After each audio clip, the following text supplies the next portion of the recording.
Hola, buenas tardes de nuevo. Bueno, tras esta breve pausa, continuamos con estas jornadas sobre Alejandría y los Ptolomeos y en este caso la conferencia corre a cargo del doctor Miguel Ángel Elvira Barba, que ha sido durante mucho tiempo profesor y catedrático de la universidad, también emérito, y por supuesto durante unos años fue director del Museo Arqueológico Nacional, con el que tuve pues, el placer de trabajar mucho, porque yo estaba en exposiciones y era que sí, pero que se le agradezco mucho porque aprendí muchísimo estando en exposiciones por las ganas que tenía de que realmente se hicieran muchas exposiciones en el museo, que era, pues al fin de cuentas, parte de la cara del museo, el poder mostrar las piezas que tenemos o de otros museos. Así que desde aquí muchas gracias, Miguel Ángel, que sigo viendo de vez en cuando y siempre es un placer. Pues nada, les dejo con Miguel Ángel Elvira, que les hablará del Palacio de Cleopatra. Hombre, normalmente es de ritual agradecer a los organizadores que te hayan llamado. En este caso es mucho más. Te lo sabes. Esther, fuiste conservadora mía cuando yo fui director del 2000 al 2004. ¿Vale? En el 2004 dimití con el cambio de gobierno, me pareció lo más correcto, me marché. Y desde entonces a hoy nadie me ha llamado en este museo para que hablase en público. Te lo agradezco. He vuelto al museo que dirigí hace 20 años, hace 20 y tantos años. Espero que no me quede demasiado mal hoy después de haber hecho esa presentación. Por otra parte, el tema que voy a tratar me lleva más lejos todavía. Allá en los años 70 del pasado siglo, yo hice mi tesis sobre Alejandría. Evidentemente, fue una tesis que debió de pasar sin pena ni gloria. Me dijeron, pero si es que a quién se le ocurre hablar de arte en una tesis que no trate de algo de España. Si no trata de España, ¿a quién le importa el arte? Me lo llevo a decir algunos catedráticos de mi propio departamento, sencillamente. Que me dijeron, mira, en España no se puede hablar de Botticelli, hay que hablar, aunque sea de la ermita de tu pueblo, pero que sea tu pueblo. Ah, vale, bien, bien, bien. Y mira por dónde. La casualidad nos lleva a volver a Alejandría, a la remota Alejandría. Vamos a hablar de un tema que es el Palacio de Cleopatra. Y bueno, ¿y por qué el Palacio de Cleopatra? Ah, muy bien. Porque entre las miles de cosas que he tenido que hacer en mi vida, ha sido dar clases a señores de la Escuela de Cinematografía que me preguntaban, oye, ¿cómo podemos vestir a un griego? ¿Cómo podemos vestir a un romano? Y bueno, les daba clases de cómo se podía vestir a un griego, cómo se vestía a un romano. Pero nunca llegué a darles el tema que vamos a tratar hoy. ¿En qué ambiente se puede ambientar a la reina Cleopatra? Sencillamente. ¿En qué palacio? ¿Cómo pensar que era el palacio de Cleopatra? ¿Cómo mover a Cleopatra? A ver, Cleopatra... que esto no sale. Cleopatra, todos sabemos que es Elizabeth Taylor. Punto. No ha habido otra Cleopatra. Lo que nos han enseñado hace un momento era una cosa que, bueno, sí, todos sabemos que arqueológicamente es Cleopatra, pero vamos, pero nadie nos hubiéramos enamorado locamente de la Cleopatra de verdad. ¿Qué le vamos a hacer? Pero todos sabemos que cuando se nos han hecho películas sobre Cleopatra, verdaderamente los directores y todos los que han hecho se han planteado cómo metemos a Cleopatra. ¿Cómo le pensamos que puede ser el palacio de la reina Cleopatra? No nos engañemos. En Alejandría no queda nada, nada, nada que pueda retrotraernos al palacio de Cleopatra. Todos sabemos dónde estaba, más o menos, pero no queda allí absolutamente nada. Sabemos que aquello era un espacio. A través de la literatura Sabemos que el palacio de los Ptolomeos ocupaba un barrio, el barrio real, en el que hay algunos que colocan la tumba de Alejandro y otros que no. Es decir, bueno, aquello es un absoluto desmadre. Es una ciudad que, bueno, es lo que es. Yo reconozco que le tengo un cierto cariño, porque al fin y al cabo me dediqué a ella en la tesis, pero hice la tesis sin visitar a Alejandría. Y cuando me dijeron, ¿cómo hablas de Alejandría sin ir a Alejandría? Y digo, porque en Alejandría ya no hay Alejandría.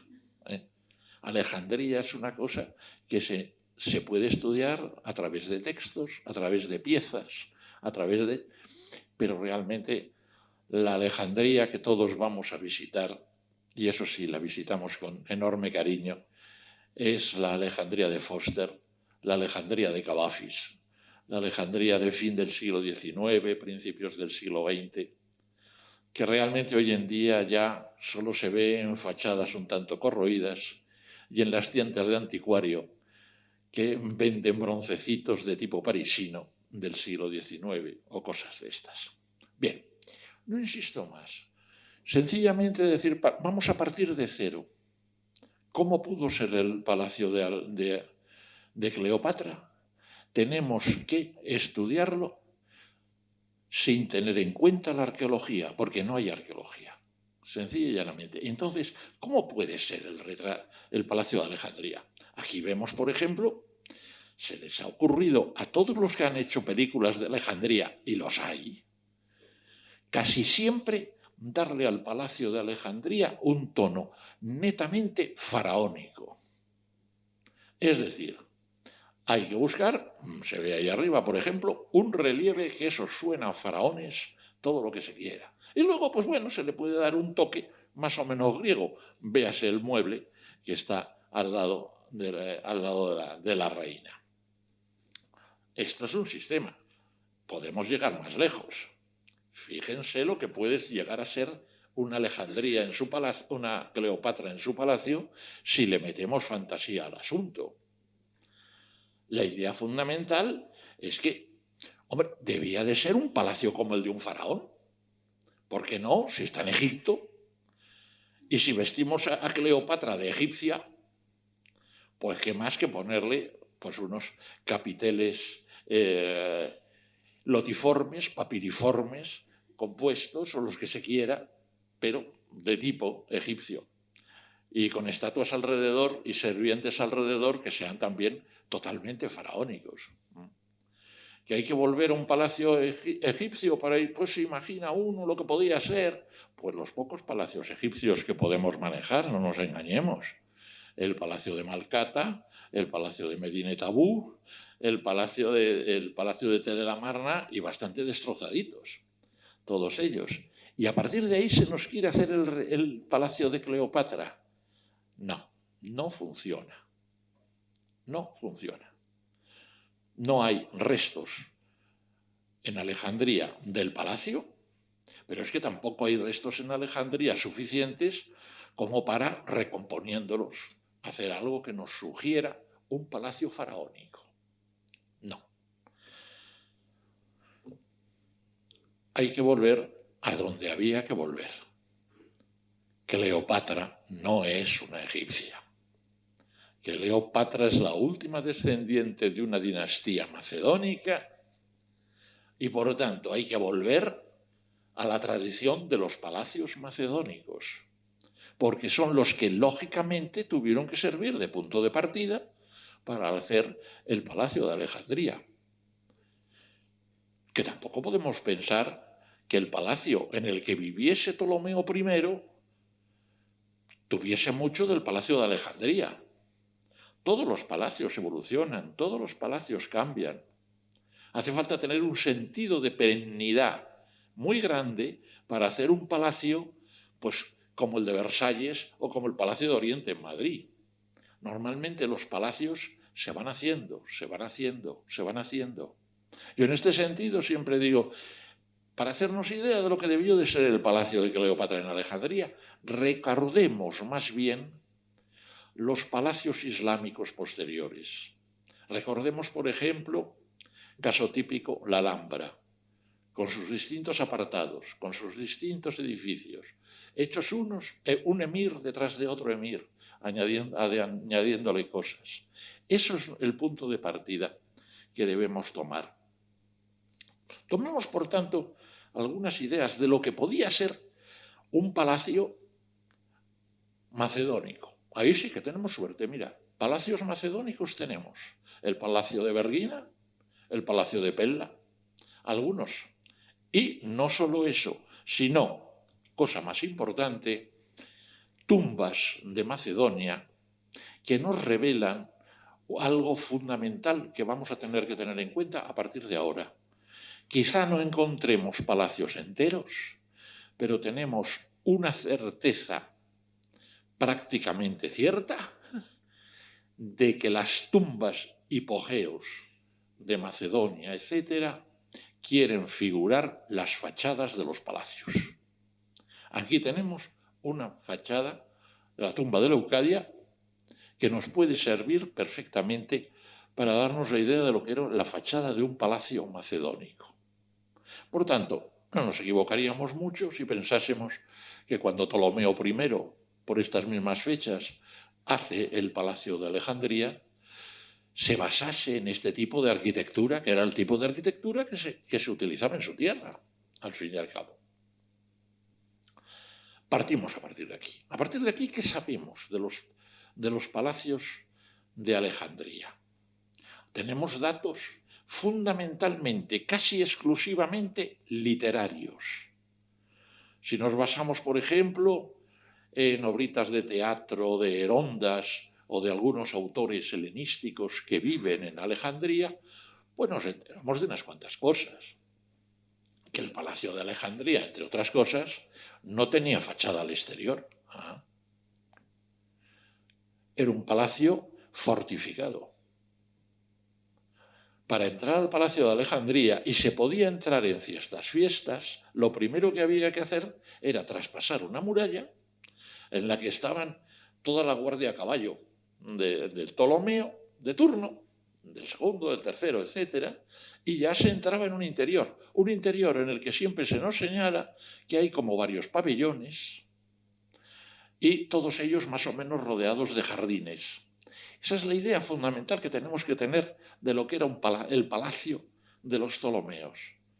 Unos edificios más o menos aislados, que serían los típicos con patio central, con peristilo de las casas helenísticas, y una serie de jardines alrededor. Es decir, lo más agradable que podía montarse un rey en Egipto para no asarse. Es decir, todos sabemos, y los que hemos viajado en Egipto, lo contentos que están los taxistas cuando nos cogen en Tebas, porque estamos dándoles el dinero que necesitan para ir a veranear a Alejandría. Para ellos es el ideal, claro. Bien, por tanto, el punto de partida es ese. Esos son los tipos de el Palacio de Alejandría, que además no es único. Es la misma fórmula de palacio que se da paralelamente en Pérgamo. Y es lógico, son palacios de la misma época, palacios con los mismos planteamientos. Igual que en Pérgamo, cada uno de los pabellones que se hiciesen en el Palacio de Alejandría lo haría un rey. Y el siguiente añadiría, y el siguiente añadiría. Ya está. Y así se fue haciendo el palacio. Pero claro, eran unos palacios tremendamente endebles, digámoslo así. Hechos, según las descripciones que vamos teniendo, fundamentalmente no de caliza de Tura, sino sobre todo a base de madera con la que se hacían las columnas. A veces las columnas se tapizaban con metal, etc. Es decir, es un tipo de arquitectura infinitamente más ligero que lo que podíamos imaginar a la luz de un palacio de los faraones. Es una cosa muy distinta. Vamos a ver qué es lo que podemos ver de este tipo. Observen esto. ¿Qué es esto? Esto es un montaje moderno, evidentemente, pero es la transcripción actual por parte de todos los que se han centrado en el tema que estamos tratando hoy, la reconstrucción ideal de un pabellón de fiestas realizado por Ptolomeo II en Alejandría para una fiesta en honor de Dioniso. La descripción la tenemos a través de Ateneo, autor de época romana imperial, fines del siglo II después de Cristo, pero que transcribe una descripción que se hizo en la época misma en que se hizo el pabellón. ¿Y qué es lo que tenemos? Pues como vemos, todo menos arte faraónico, vamos. Una especie de enorme tienda de campaña sostenida por unas columnas finísimas, lógicamente de metal recubierto de oro, vamos. Eso casi parece una farola de las que usamos nosotros hoy en las calles, y alrededor toda una serie de estructuras pensadas para hacer comedores, por ejemplo. Efectivamente, el pabellón dionisíaco de Filadelfo II, de Ptolomeo Filadelfo, estaba hecho para hacer un banquete en honor de Dioniso, ya que al fin y al cabo era el dios al que se trataba. Bien, esto es, estamos hablando, por ejemplo, Ptolomeo II. A partir del momento de Ptolomeo II hay descripciones, y mira por dónde nos vamos encontrando entre las ruinas perdidas de Alejandría, son ruinas perdidas, cosas que son interesantes. Por ejemplo, fíjense ustedes, este capitel. ¿Qué es eso? Hombre, capitel corintio. Claro que es un capitel corintio, pero además es otra cosa. Fíjense cómo se le pueden añadir a un capitel corintio un adornito con alas de tipo Horus en la parte de arriba. ¿Cómo se le pueden colocar entre los caulículos interiores unas serpientes de carácter egipcio? Es decir, ¿cómo se pueden poner cosas? Estamos en el siglo III a.C. ante la creación de un estilo arquitectónico que normalmente no se estudia en clase. Yo lo reconozco, en toda mi vida de docente nunca lo he dado. Pero si se va uno a buscar mi manual de arte griego, se lo encuentra uno perfectamente estudiado en el periodo helenístico. Es lo que se llama el barroco helenístico. El barroco helenístico es un tipo de arquitectura muy particular que tiene sus características muy propias. Algunas de ellas ya se han mencionado, las columnas muy finas, los capiteles de estilo corintio, pero alejandrino, se llama corintio alejandrino, y otra serie de cosas más. El barroco helenístico en arquitectura es de una riqueza inconmensurable. Empieza a darse, lo conocemos sobre todo a través de descripciones, en edificios que son redondos y con columnas, es decir, zolos, pero con columnas muy finas.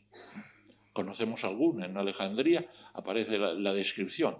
El Tigeion de Alejandría era así, por ejemplo, y con unas esculturas entre medias, y toda una serie de elementos que merecen la pena tenerse en cuenta. Por tanto, se crea una arquitectura propia de Alejandría, que es una evolución muy osada de lo que estaba siendo en ese momento la arquitectura más creativa en el resto del mundo griego, fundamentalmente con el desarrollo del capitel corintio. Es la época de la gran difusión del capitel corintio en Grecia. A fines del siglo II tenemos ruinas suficientes para reconstruir algún edificio. Este edificio es el Ptolemaion de Limira, en el sur de Asia Menor. Atentos, atentos. No en Alejandría, pero sí el levantado por los Ptolomeos. Voy a incidir en ello a partir de ahora. No vamos a ver un solo edificio en Alejandría que nos permita reconstruir el Palacio de Cleopatra. Todos los edificios que vamos a ver a partir de ahora están todos muy lejos de Alejandría, pero mire por dónde, y lo van ustedes a ver, todos alrededor de Alejandría. Para mí es un tema que me resulta fascinante. ¿Cómo se puede recomponer un arte olvidándose de la arqueología? Odio la arqueología. ¿Cómo se puede recomponer un arte sin tener en cuenta la arqueología? Eso lo descubrí hace años, cuando paseándome por esos lugares por lo que se pasea uno, por lo que ahora es Armenia, vamos, no es Armenia, sino el oriente de Turquía, me compré una pieza, un incensario cristiano del siglo VII, y me puse a estudiarlo. Me di cuenta que incensarios de esos los había en Armenia, en Siria, en Egipto, en ni se sabe, todos los sitios que se quisiesen, menos donde se habían hecho, que era en Jerusalén. Con lo cual dije, mira qué bonito, ¿para qué sirve la arqueología? Lo que hay es que estudiar historia del arte, de verdad, en serio. Y entonces se da uno cuenta de cosas. Y lo que voy a tratarles hoy es exactamente lo mismo.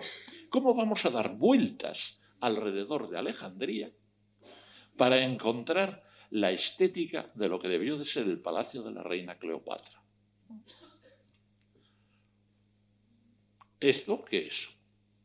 Un barco. Bien, la reconstrucción ideal actual de un barco del que sabemos cómo se llamaba, el barco Talamego, sabemos quién lo hizo, Ptolomeo IV, y sabemos que le servía a Ptolomeo IV para recorrer el Nilo como le correspondía, porque era descendiente de los faraones y había que recorrer el Nilo. Vale. Entonces se hizo un barco llamado Talamego, del cual conocemos unas descripciones tremendamente detalladas. También nos las transmite Ateneo, pero basándose también en algún autor antiguo. Es un barco de fines del siglo II y las reconstrucciones que tenemos son maravillosas hoy en día, porque ya sabemos muchas cosas y entonces se han hecho. Fíjense lo que podía ser un palacio de estos, todo él evidentemente de madera, con sus recubrimientos de marfil, con sus recubrimientos de metal, etcétera, etcétera, con unas columnas altísimas, vertiginosas verdaderamente, y unas habitaciones internas que da gusto verlas, vamos, o sea. Aquí tenemos de nuevo, fíjense los capiteles que tienen estas columnas finísimas, son los capiteles que acabamos de ver, los capiteles alejandrinos. Y alrededor, pues hombre, se dedica uno a comer, a beber, pero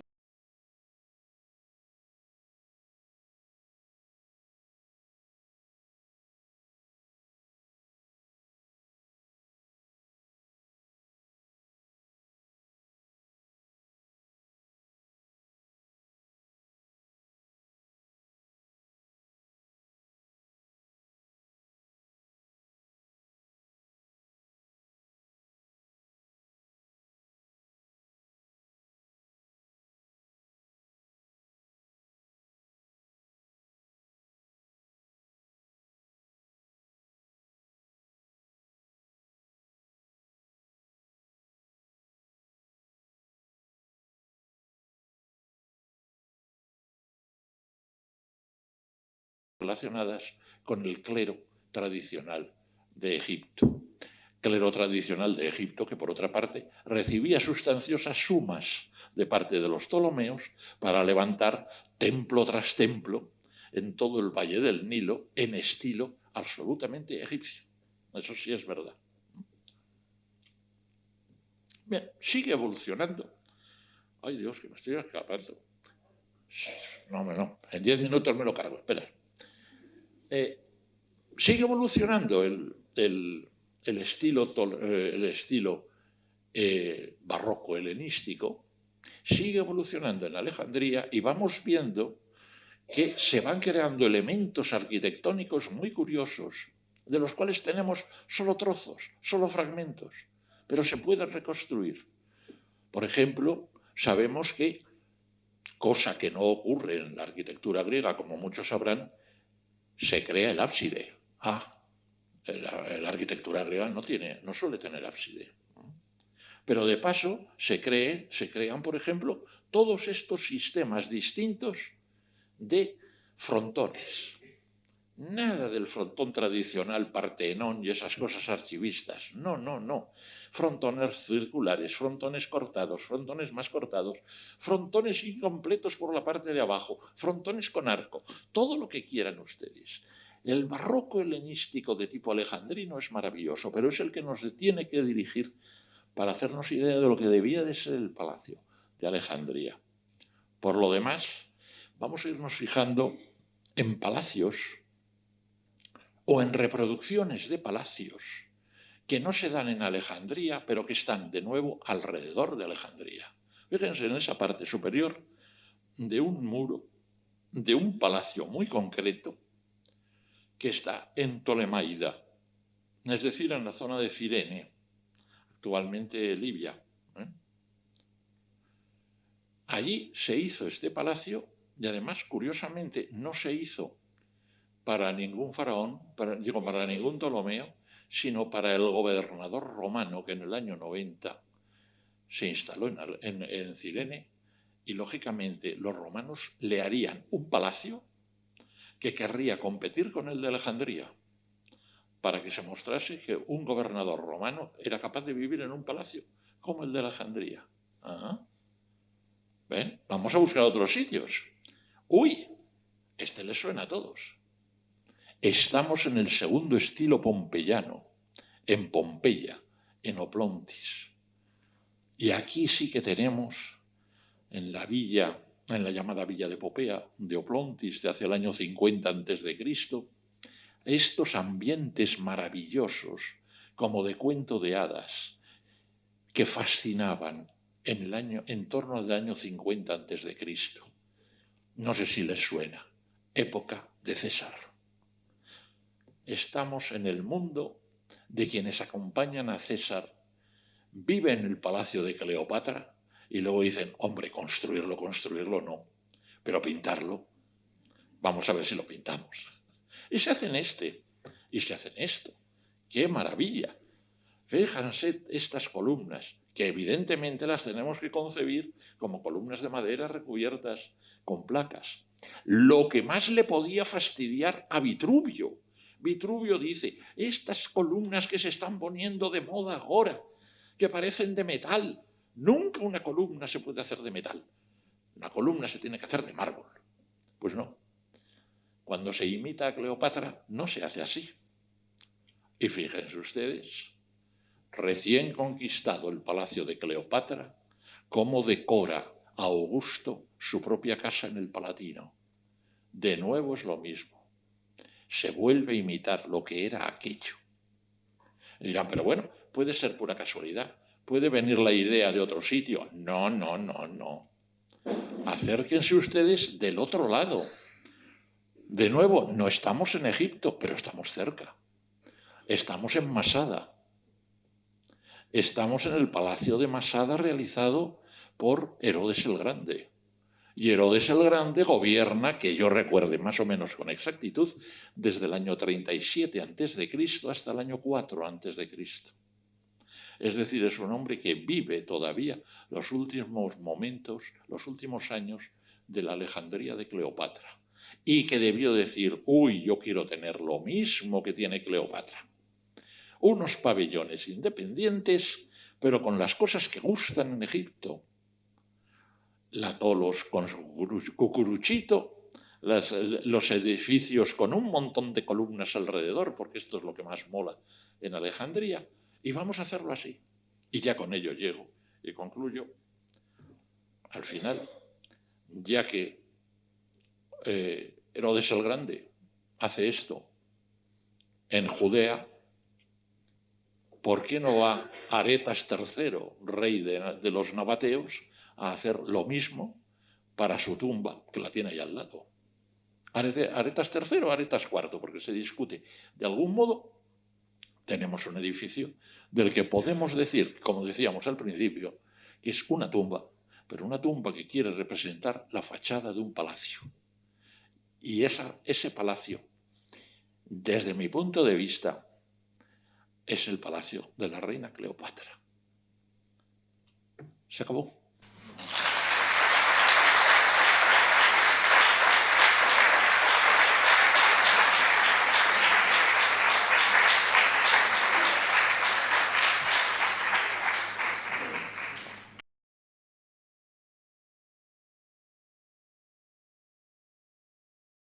Muchas gracias, Miguel Ángel, y bueno, por esta magnífica conferencia. Pues yo sigo reivindicando la arqueología, pero no nos vamos a enfadar por eso. Yo reivindico la arqueología también. Y espero que nos volvamos a ver aquí dentro de poco. Unas cosas de las malas que tengo es que estoy ya medio sordo. Bueno, pues te digo que yo sigo reivindicando la arqueología. Vale, ánimo. Pero yo tranquila, yo voy haciendo. Tú excava. Vale, pues eso. Muchísimas gracias por venir y espero que nos volvamos a ver aquí otra vez. Seguro.